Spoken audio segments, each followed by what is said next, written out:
Welcome and thank you for joining us at this month's Community of Practice for Schoolyard Forest. My name is Mikaela Randolph. I use she, her pronouns. I am the Associate Director of Regional Programs here with Green Schoolyards America. I'm really happy to be joined by my amazing colleagues, Lauren McKenna, Senior Program Manager, and Allison Torres, our Operations Manager, that will be supporting us in the chat. So I like to move through this the fluff, what I say, kind of quickly so that we can really get to the meat of our presentation, which are our featured speakers from New Hampshire Division of Forest and Land, Liz McKinley and AJ Dupere. So Liz McKinley is the community forester for the state of New Hampshire, Division of Forest and Lands. She graduated from the University of New Hampshire with a BS in environmental science hydrology. She has worked for the Division of Forest and Lands for 3 years. She is an International Society of Arboriculture certified arborist, tree risk assessment qualified, and a Municipal Forestry Institute graduate. Joining Liz is AJ Dupere, is the urban forester for the state of New Hampshire, Division of Forest and Lands. He graduated from the University of New Hampshire with an AAS in arboriculture, BS in education, and a master's in adult and occupational education. He has worked for the Division of Forest and Lands for over 25 years and manages the Urban Forestry Center in Portsmouth, New Hampshire.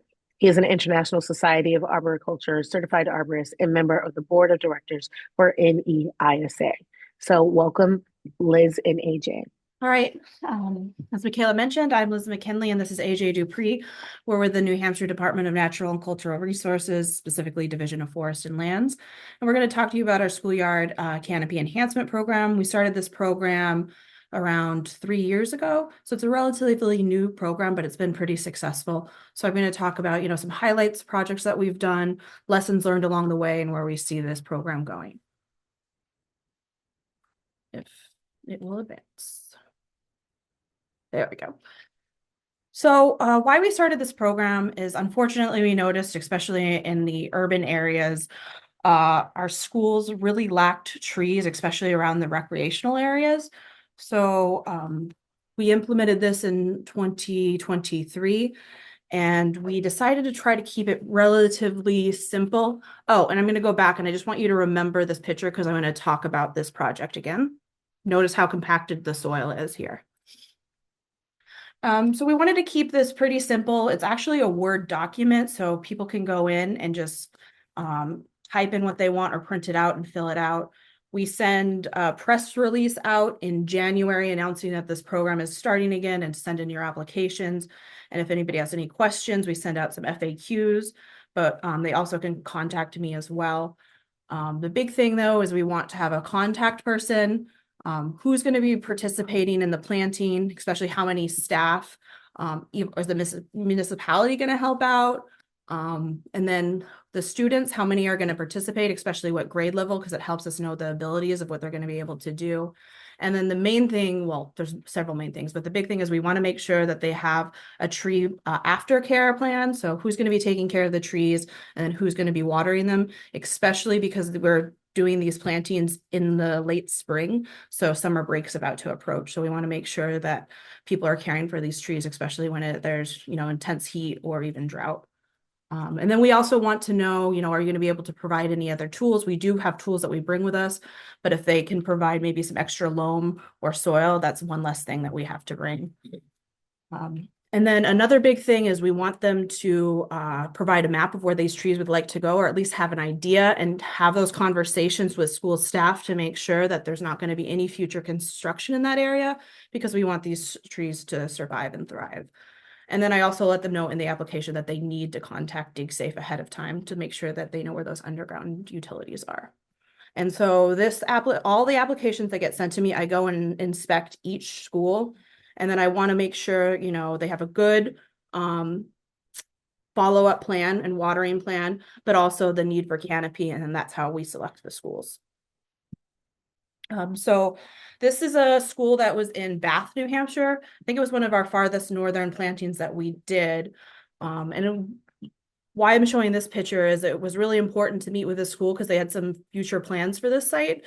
As you can see, they had cut down some trees recently that had blocked the view of the cemetery. And what they wanted to do, oh, and on the left side of the screen, you can't really see, is where a baseball field is. So they wanted to provide some shade over by the field, but they eventually wanted to do some community gardens.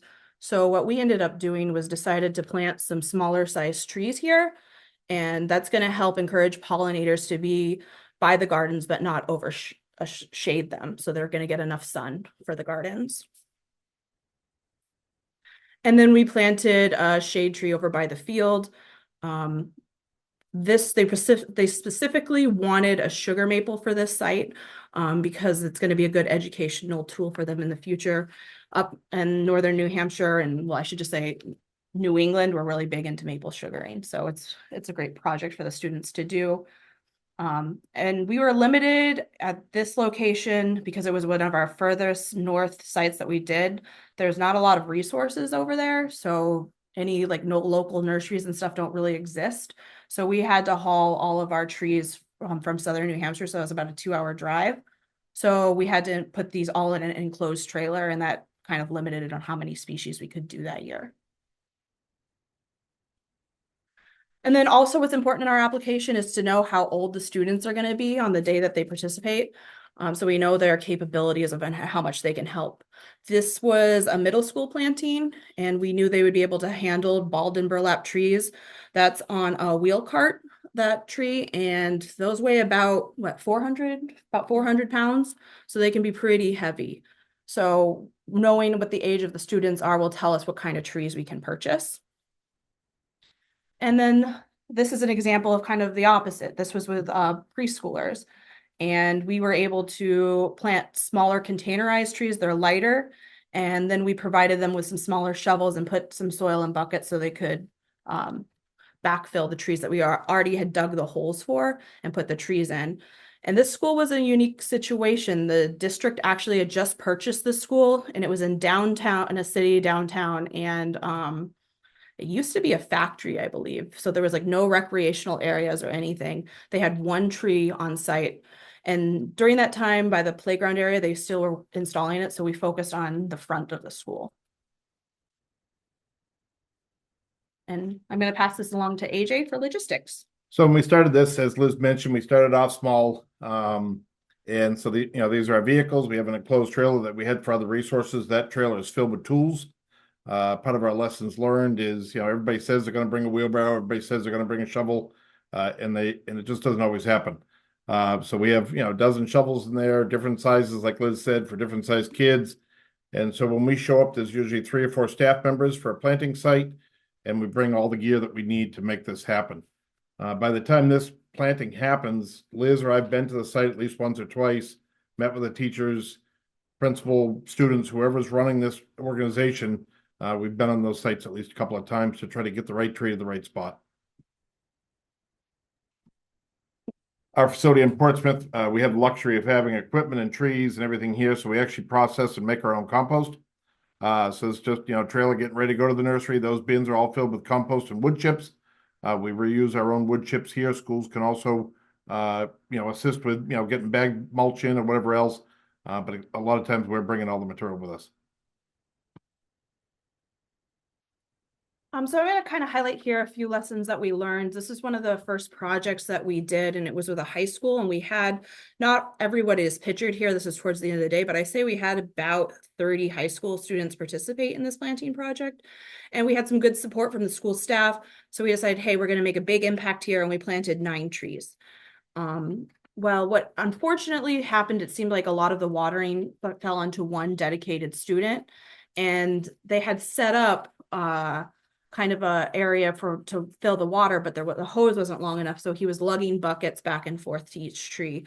So what we've kind of decided to do now is, hey, let's plant like 3 to 4 trees. Let's make sure that you're actually able to care for them, you have the capacity for it, and then we can come back and maybe plant more trees in the future. So that's exactly what happened for this project. We ended up only planting 3 trees this year. This is at high school. And they really wanted to highlight the sign. It had kind of gotten grown over, and I think there was just tall grass and stuff in the way. So they cut everything back and we focused on planting some native plants there. And we had a juniper in back, so it's not going to block the sign. It'll just grow up and kind of highlight it later on. And I don't know if you can see my mouse at all, but we partnered with Master Gardeners here. And then over on the right-hand side, that's John. He's from the Concord Tree Committee, who I sit with. So we had some great partnerships on this project. And then this year, so this was in 2023, this project. And then this year, we followed back up with them, and it might be a little bit hard to tell, but there were trees that were, oops, that just advanced on its own. There were trees that had been planted over in that sloped area, but had been cut down because they had been getting into the power lines. And so we decided, or the school wanted to plant kind of an edible forest. So we planted 3 apple trees and some native plants underneath that were edible as well. Those were provided by the Master Gardeners. And this was a little bit of a challenge because it was on a slope. So we decided to purchase materials to make a retention wall for them as well. So that's going to ensure that they're stable in the soil. And then also what helps us a lot is if a municipality can help out, and we're able to do so much more, because it's usually just AJ and I, and then sometimes we can get a county forester, which AJ is going to talk about that partnership in a little bit. But if we can get a municipality to help out, they have a lot more tools and capacity to make a bigger impact. So this was at an elementary school, actually, and I think we were able to plant about 8 or 9 trees. And we learned the lesson from Nash, or the high school that I told you about earlier. We actually separated it up throughout the day, so we had classes rotating. So then, we didn't have too many tired students sitting around all day with the tree planting. And then they had some great equipment there. We were able to remove one of the trees that was in decline. It might be a little bit hard to tell in this picture, but it had significant dieback in the canopy. And then there was actually decay in the stem. And one of the things I wanted to highlight here is we educate all of our students we completely remove the wire basket. It might be a little bit hard to see, but there is a wire basket that was still attached to this tree, which could have been one of the reasons this tree was in decline. So this was the project that I told you to remember, that first slide. We decided to make a raised bed for this school because the soil was so compacted. And we were actually able to reuse some wood that used to be an old guardrail. So kind of recycling some wood here, which I thought was really cool. And the municipality really helped us out with this. And we were able to build a nice raised bed to put these trees in, so they had good soil to thrive out of, and then they wouldn't get as compacted. And we also selected some good urban trees. I think we selected a red maple and a honey locust that will thrive in this environment. And then this is them a year later. And when I was checking up on them, and I thought it was really cute, the students ended up painting some rocks and placing them in the mulch bed. So another one of the challenges is, teachers come and go within the school systems, administrations come and go. So this is actually a courtyard within the school system, completely surrounded by buildings. And at one time it was planted out, the landscape was designed, it was a nice setup, but maintenance became a big issue. So one of the teachers contacted us and was talking about what we could do and how we could help out with this project. So this is looking in from one of the doorways, just looking at the site, trying to check out what's going on for us to give them some recommendations. Great plants in there, but just, overgrown and overdone and needed some maintenance. Yep. And even some invasives, I think we found in there. So again, challenges. We had to get these trees inside a building, through doors and through hallways. They did not have a direct access to the courtyard. So, these trees are 20 plus feet in height. Balls, burlap weighing, 400 to 600 pounds, depending on how wet they are. And so this was our initial look at seeing how we're going to get all this done. And the students enjoyed it. We took over the hallway. Liz got another photo coming up. We put the students on it, got them working the trees, interrupted classrooms, went through classrooms, went down hallways, and it really got a majority of the school involved in this project. This is looking down out of that teacher's, same teacher that got involved in this is looking down from second story classroom. So the trees are in, They have a little bit of a goal to build somewhat of a sort of an outdoor classroom right there with an amphitheater. They've done some maintenance, they've done some pruning, and just getting involved a little bit inspires some other teachers to get involved. And this will be a much bigger project. And we hope if our funding continues, we hope we can go back there and add to this project. And I'd like to add, this is actually from the view from the classroom teacher's place. So when she was looking down, she was looking in an overgrown mess, and now she gets to look out and see this. And also what was a challenge with this one was I needed special permission to get inside the school each time. So I checked on them initially, but I was like, can you just take pictures of the trees and send them to me? And that seems to work out pretty great right now. Another challenging site, Manchester, downtown area. And this school was set up that they put the playground in, and they literally just cut asphalt out, put the playground in, but no shade. So complete heat island effect, 100% with this little area. And the playground, they had no ability to, the funding runs out. Trees are the first thing that get cut off the list when you're doing a big project. And so we were able to go into this project site, working with the school system. And in this municipality, the city public works department works with the school system. So that doesn't happen in all areas. Some of our schools have their own maintenance crews. Some of them have the city crew. And so we work with these city folks quite a bit in Manchester. They have an arborist on staff. The supervisor of their program is also a certified arborist. So he gets the idea of trees. So it wasn't a hard sell to get his staff involved with us. But we had to do a lot of work to get into this. If you're looking on the left-hand side of the slide, basically it's wood chipped. Those are playground approved wood chips. And so we couldn't cut any more asphalt out because the budget wouldn't allow it, but we didn't want to impact into the playground either. So there's a balance of what we could use. So we made some compromises and we made it work out. So this playground was partially in part a memorial to a student that had passed away that attended the school. So we're sensitive to that area as well to keep that memorial available. There's hundreds of rules that we didn't even know about playgrounds and kids and everything else. Playgrounds actually have their whole set of their own rules. You can't have tree limbs within close to it, proximity. You can't just, jump off a slide and jump on a tree anymore. All of us, especially older folks like myself, you jumped out of trees and stuff all the time at schools. So they were very cautious about following rules and regulations that we weren't even aware of.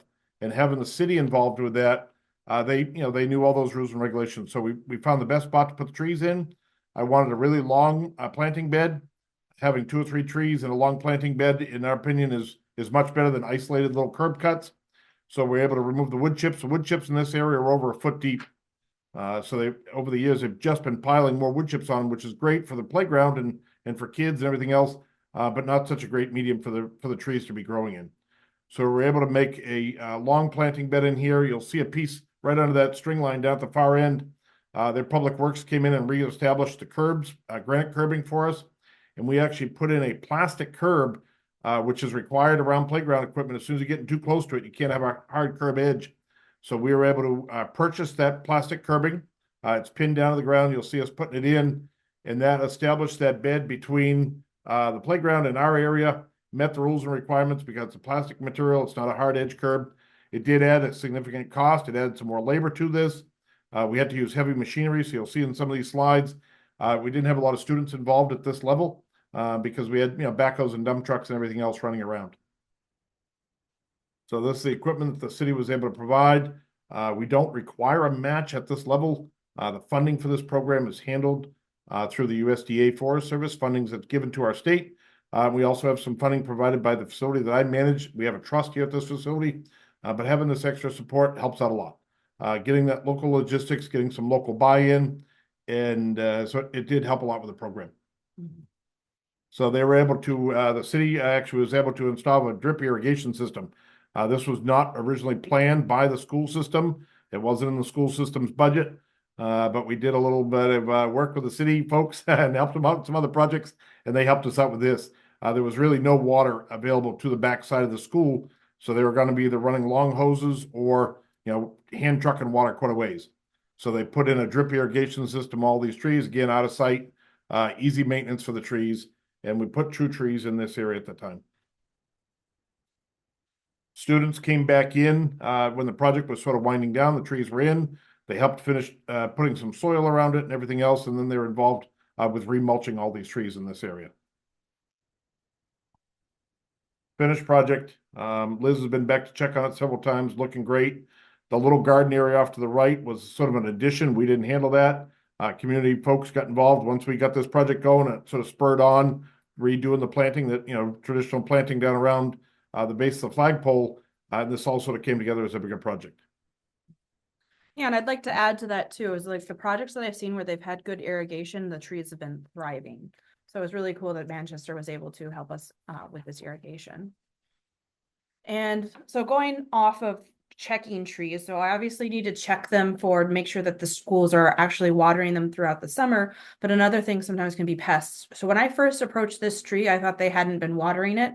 But when I got closer, I saw, unfortunately, that it was kind of being eaten alive by Japanese beetles. So I don't know if you can see them in the photograph there, but they are devouring. This tree just looks like it's dead. So knowing that and me being out there to see it, I can say, oh, if this tree does die, it was not the school's fault. It was stressed out by these beetles.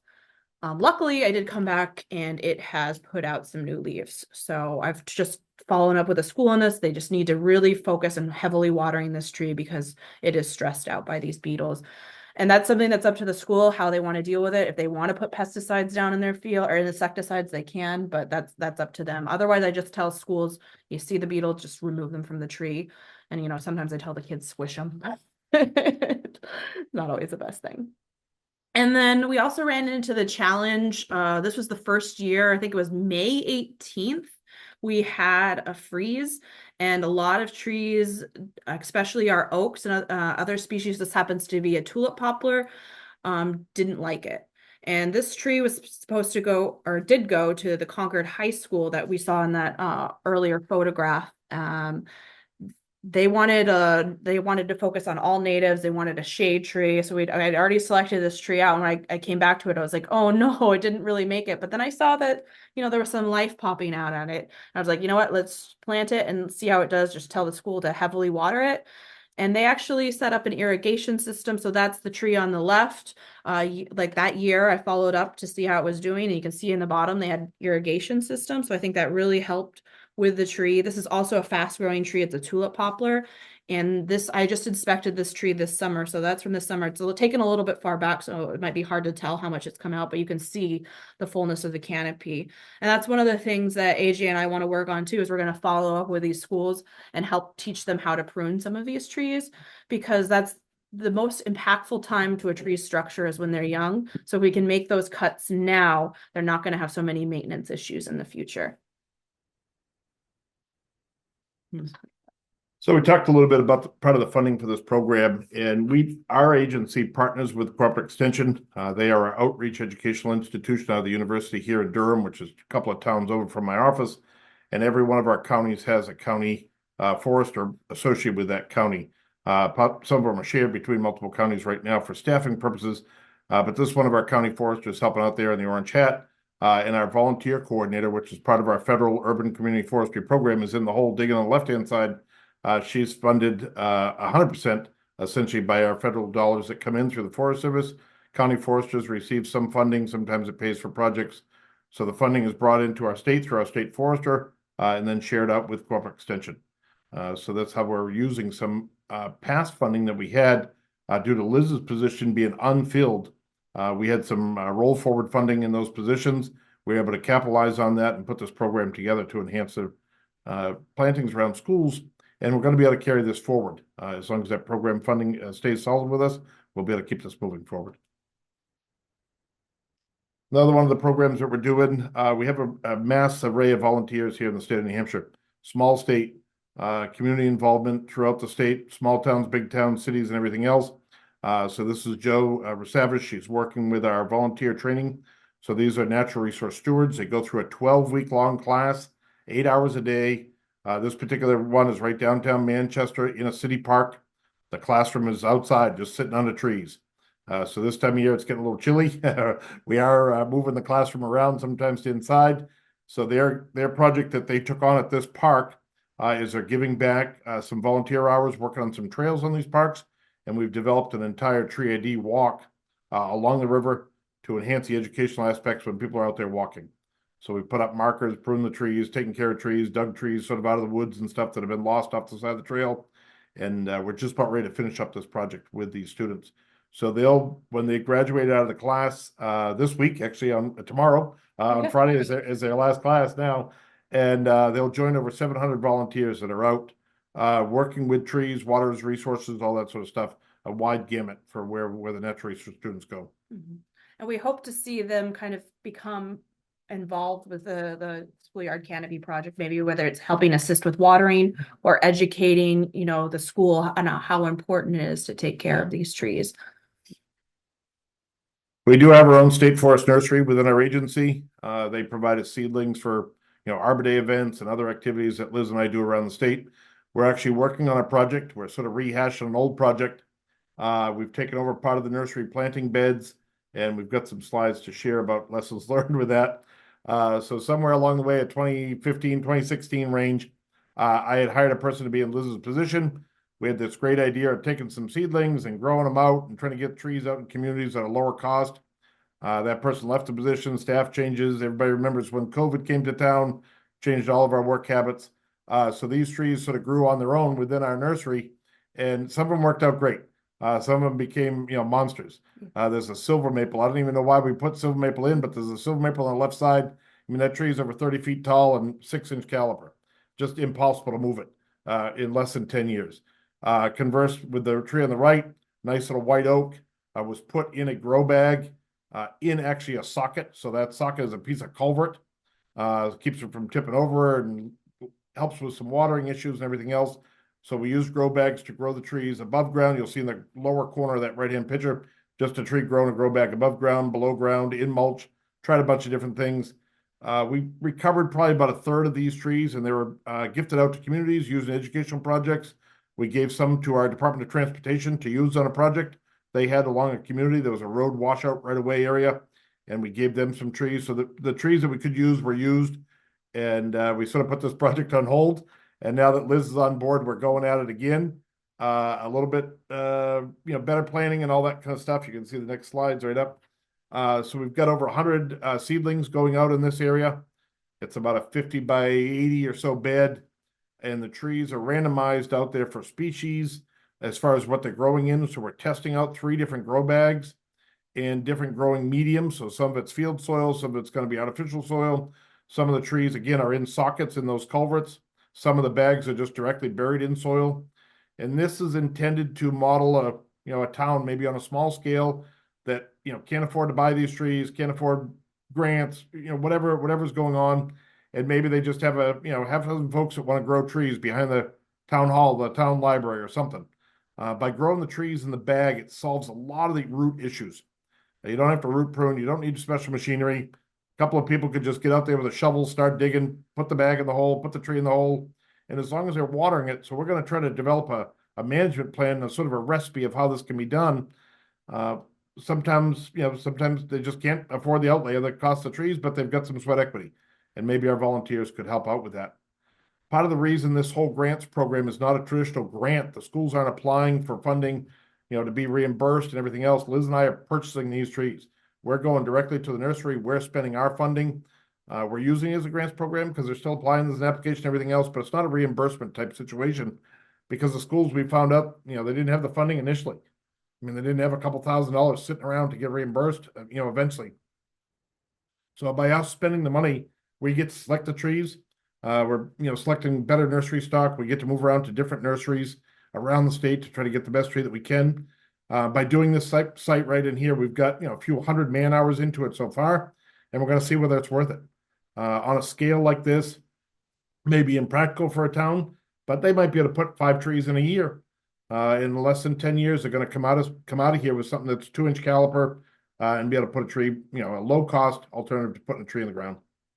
And then we also see like using some of these trees from the nursery to help out with our schoolyard canopy project. So we'll be planting some of these trees, hopefully at the schools in the future. Sure. So again, this is our volunteers. You can see the nursery beds in the background. We've taken sort of over sort of the edge area.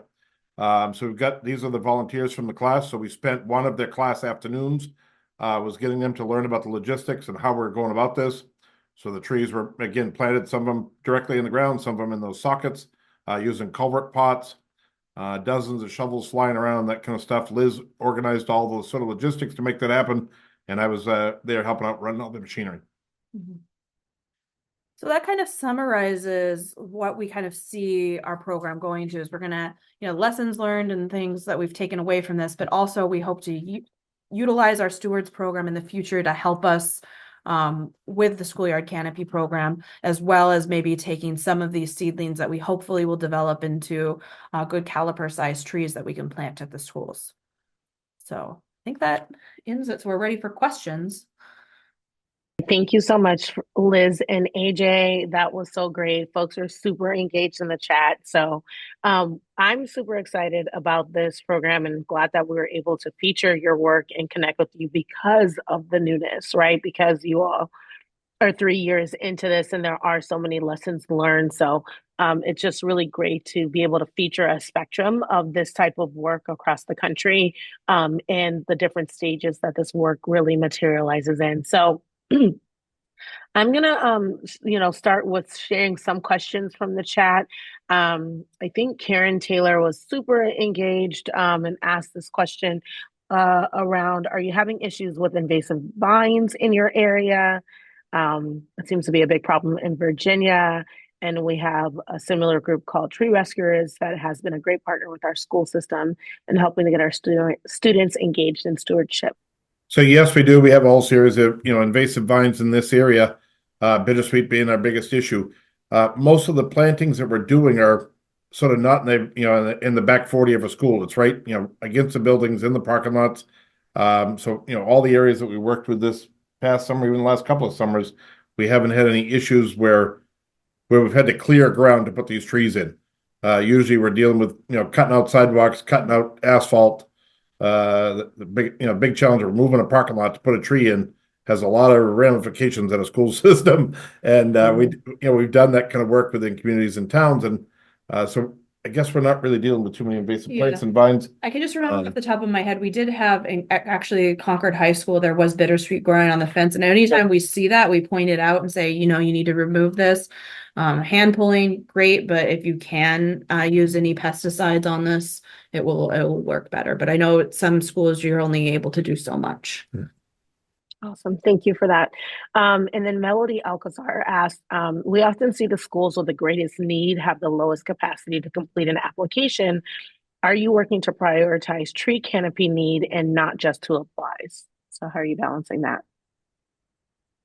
We've done a couple of online webinars when we first got going with this. So students and teachers can apply for this. So, it doesn't have to necessarily be always the teachers taking on to this. Nashua is one of them, student driven. He heard about the project and, he got things going at that school. So we give him some help. That goes back to address how we're funding this. So again, if the, traditional grant program, you get reimbursed somewhere 30, 60, 90 days afterwards, that, the school has to front that cash to start with. So where we're expending our funds, it eliminates that need that they don't have to find the financial resources to participate in this. As far as reaching out to schools, we do reach out to all the schools in the entire state. We don't focus on inner city areas or not. I mean, that the school that Liz was talking about in Bath, it's a school of 60 kids, total 60 kids. Every one of the kids came to school that day. So talk about limited capacity. I mean, there's half a dozen teachers in the entire program, and they were able to still pull this together. So small school, tough, economic issues within the North Country of our state, and they still made it happen. So it's really driven more sort of just by their overall interest and want to get involved in this. We take care of everything else. I mean, we're bringing the tools, we're bringing all the gear. We just need a point of contact within that program, and somebody that they've got to come back during the summer. They got to come back a couple times during the summer, or the maintenance person has to come back during the summer and take care of the watering is the biggest issue. Right. Thank you. And that's also why I keep it to the application is a Word document. So they can print it out or they can even fill it out on their computer. So then it's, they don't even have, if they don't have access to printer, I know sometimes it's hard to get access to a computer, but you could go to a local library and get it that way. So that's helpful. Thank you. There's another question from Carolyn Phillips. Hopefully I'm pronouncing your name correctly, Carolyn. Our district is hesitant to plant fruit trees because of rodents. Any experience and tips for maintenance there? So that in Concord, they actually plan on using the food out of those trees. So we are going to go back and put guards around the bottoms of those trees as far as, any insect, any critters eating the bark themselves, but they are going to have to manage that food. So that is on the lawn away from the main entrance of the school, and it's out of the sort of traffic zone of where the students are walking all the time. So it's not crab apples landing on the sidewalk and end up going to the school, cutting down on varmints and mice and critters and all that kind of stuff. Will really be up to them as far as keeping track of that fruit. Yeah, and it's actually the culinary program, I believe, was going to be using that food. But that is a good point. This is the first time that this year is the first time that we've planted fruit trees. Yeah. So we're kind of in the learning process of that, I guess. All right. Sounds great. I'm going to ask a question and then I'll turn it over to Lauren to highlight any questions that she might be seeing that I missed. But this one comes from Rachel Schindler. Do you ever revisit schools to do supplementary plantings, i.e. the school that had a playground under construction? Did you or will you go back to add trees once construction is done? Yep, that's the whole goal. And we've modeled our program now to maybe only plant a few trees and ensure that the school has the capacity to care for those trees. And so if we see that the trees are thriving, then we know that they've been able to take care of them. And then we're happy to go back and plant more. And another thing I want to work with too is we have so many programs within the state, and working with our master gardeners and even the natural stewards to even come back and help maybe plant some understory stuff. So like native bushes, or help, make a pollinator garden or stuff like that. Awesome. Thank you. Yeah, there's lots of great questions around maintenance and also tree selection. So a couple of maintenance questions. Carolina is asking about experience with tree gator bags for irrigation until more permanent solutions are in place. Yep. So we've had some schools use those. My only problem with gator bags is sometimes they look like they're full and then they don't have any water. So I have to remind the schools, hey, you need to keep filling these. This isn't full. And then also to turn them. I've found great success, and I'm not trying to sponsor them, but they look great. It's something called tree diaper, and you put it down on the ground, and what it does is it absorbs the rainwater and then it slowly releases it. And some of the trees that have that look great, or I've seen some schools just obviously have the irrigation installed. Sure. I've never heard of a tree diaper. It's a funny name. I'm also amused by that. So yes, thanks for sharing. I also see Eric's hand is raised. So Eric, if you want to unmute yourself and ask your question, go for it. Thank you. Appreciate this. I jumped in a little bit late, so you may have talked about this, but do you have any advice related to addressing the needs and concerns or existing procedures for campus improvements and changes from the school district sort of operations perspective? Are the folks in our district seem to be pretty content with traditional landscape management? And so introducing sort of concepts and changes like this seem to present sometimes an unwanted change or an additional cost to their staff. And so maybe not super willing to try an intervention like this. So are you able to do you formalize agreements, or how do you sort of handle those relationships? So Somersworth would be a good example. So one of the schools that comes to mind is City of Somersworth. School system, new school was put in, traditional landscaping, one tree in every curb bump out in the parking lot. And most of those were not in great shape by the time we were called in to look at this project. So one of the things we did was we talked to a couple of teachers that were, excited about it, more involved in it, got teacher support at the local end, and we went through and did an inventory of their entire campus around their school. So they knew what they had for trees to start with. They knew that, if whatever issue they had with the next tree species, they have too many birch trees, too many maples, whatever, so they know what they're starting with for trees. Our plantings that we're selecting match into what their goals are. Do they want big shade trees, they want evergreen trees, whatever else. But we try to work with the schools to see if they're developing. So some of them want some outdoor classroom space. They want some shade for that. The school want a sugar maple tree. They're going to tap that tree. They're not going to tap that tree for decades. But somebody somewhere, has a goal a long time from now to tap that tree. But all these trees do require work. The school has to have a watering plan. So whether it's students coming back as part of a student organization, after school program, whether it's a teacher doing it, whether it's a janitor, whoever, the schools have some sweat equity in these trees. We're buying them, we're purchasing them, you know, this program is, you know, 10, 15,000 bucks a year. And we expect the school to, you know, to be matching in with that with watering these trees.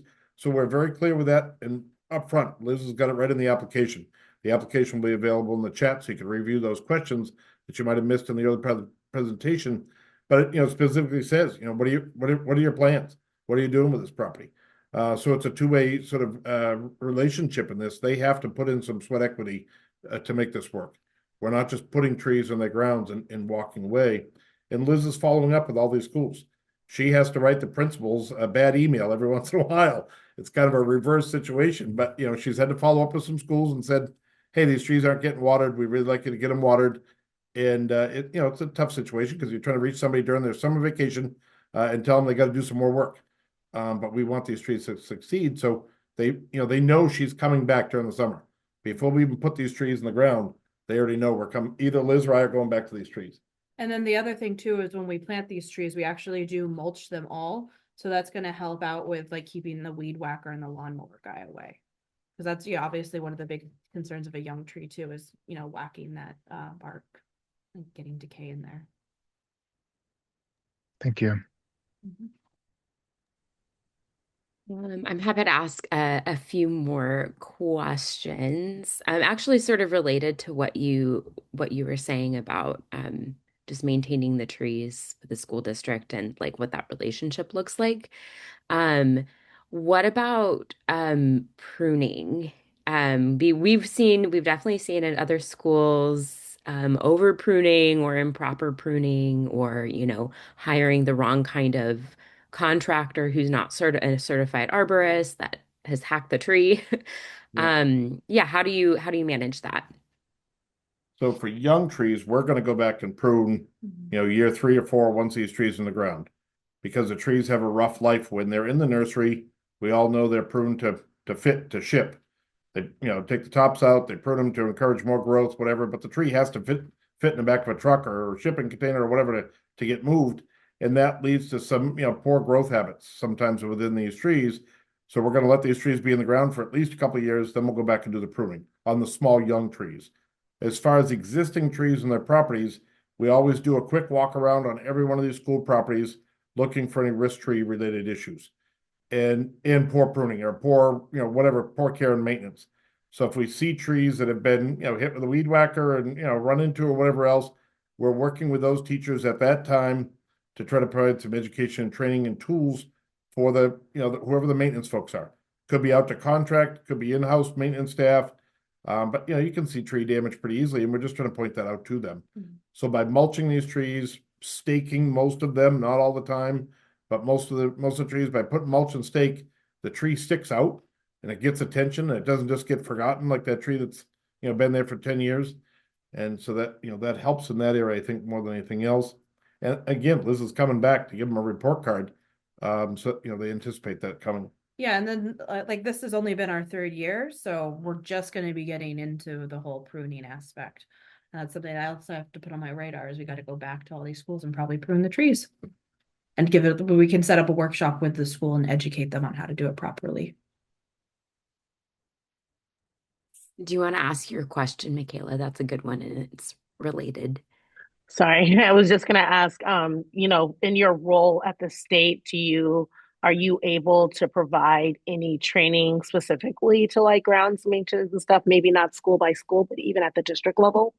Yep. You know, and we've done it with municipal staff as well. We've set up some, we call it municipal worker tree training, but we could definitely gear that towards, you know, the school landscape and ground staff.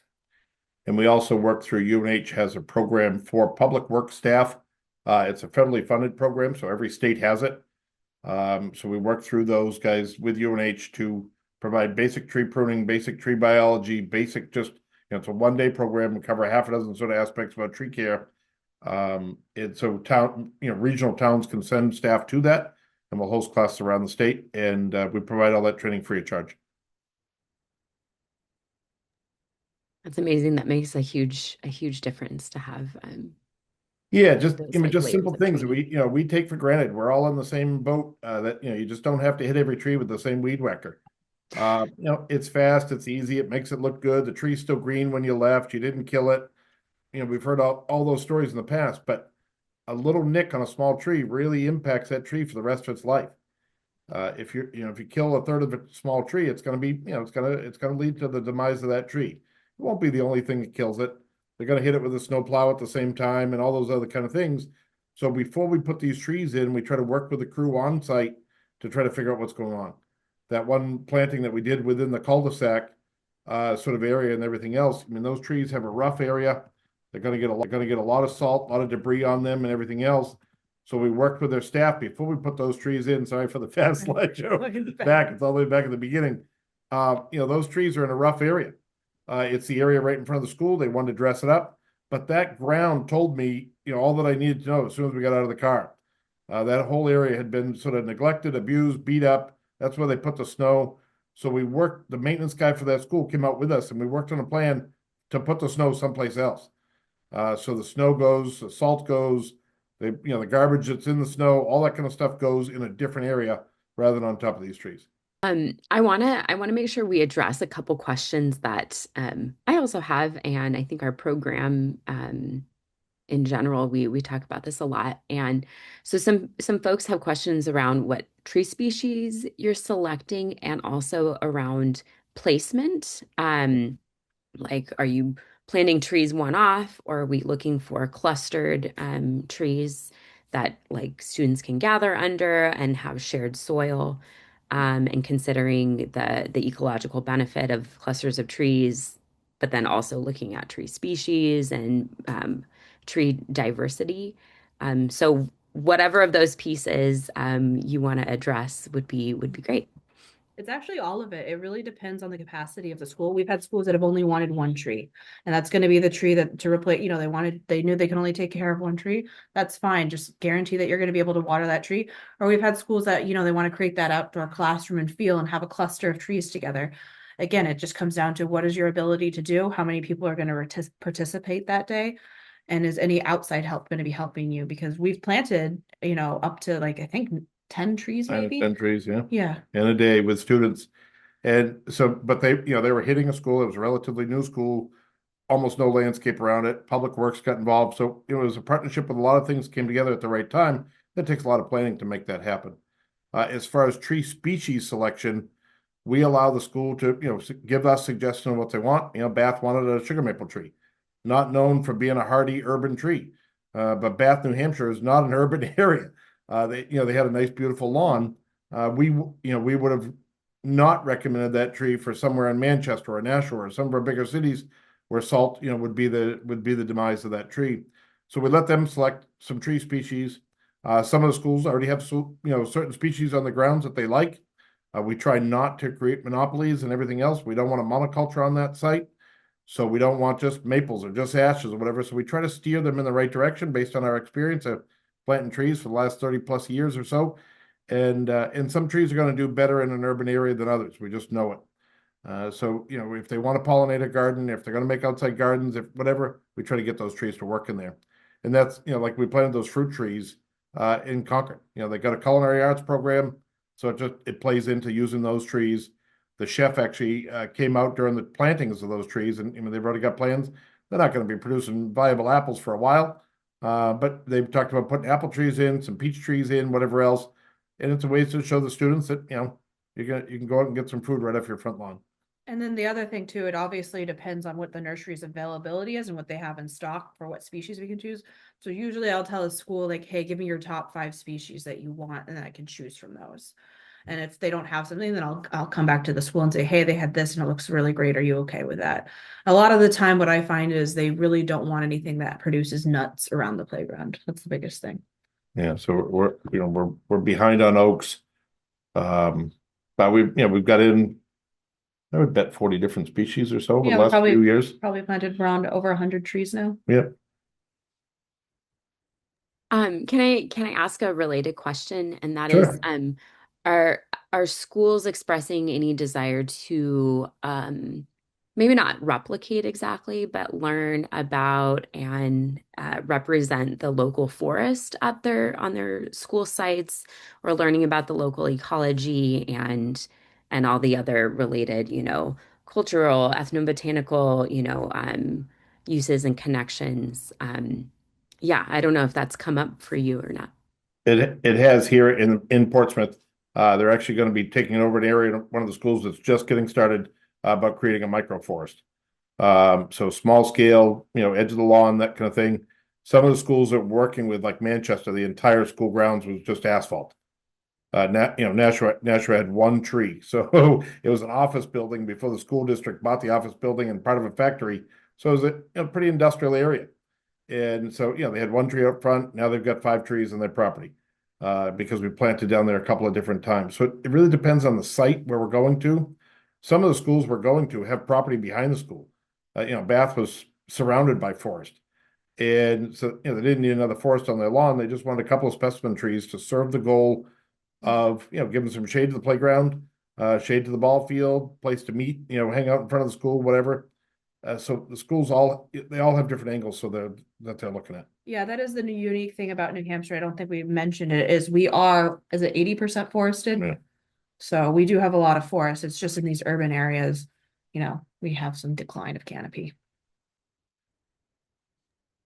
It doesn't look like there actually are a couple other questions. I'm gonna let you finish out the questions, Mikaela. Oh, sorry. Thank you, Lauren. That was a great question. And I really appreciate the engagement and your Liz and AJ, your ability to be so generous with your knowledge.